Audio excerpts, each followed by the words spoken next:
Aparat kembali mengamankan seorang anggota kelompok kriminal bersenjata, KKB, Organisasi Papua Merdeka, OPM. Seorang anggota OPM itu bernama Siprianu 8SWya, bawahan dari Aibon Kogoya.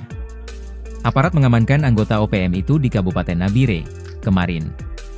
Siprianus Weya diduga terlibat kasus pembunuhan terhadap Brigpol Arif Maulana dan Bribda Nelson Runaki di Nabire. Kepala Operasi Damai Kartens, Brigjen Faizal Ramadhani menjelaskan Siprianus Weya berperan sebagai dokumentator aksi KKB Aibon Kogoya dalam insiden penembakan di KM 128 Distrik Siriwo pada 13 Agustus 2025.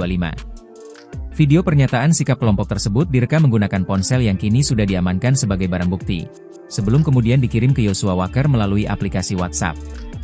Dari hasil pemeriksaan, diketahui Siprianus Weya merupakan anggota bagian media KKB Kodap 3 Dedula, dengan wilayah operasi meliputi Kabupaten Intan Jaya hingga Kabupaten Paniai. Selain Siprianus, 5 orang lain turut diamankan, yakni Jemi Mirip, Botanus Agimbau, Menus Mirip, Yupinus Weya, dan Melianus Mirip.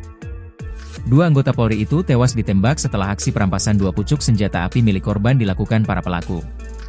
Kasatgas Humas Ops Damai Kartens Kombes Yusuf Sutejo mengimbau masyarakat untuk tidak terprovokasi dan tetap menjaga keamanan di wilayahnya.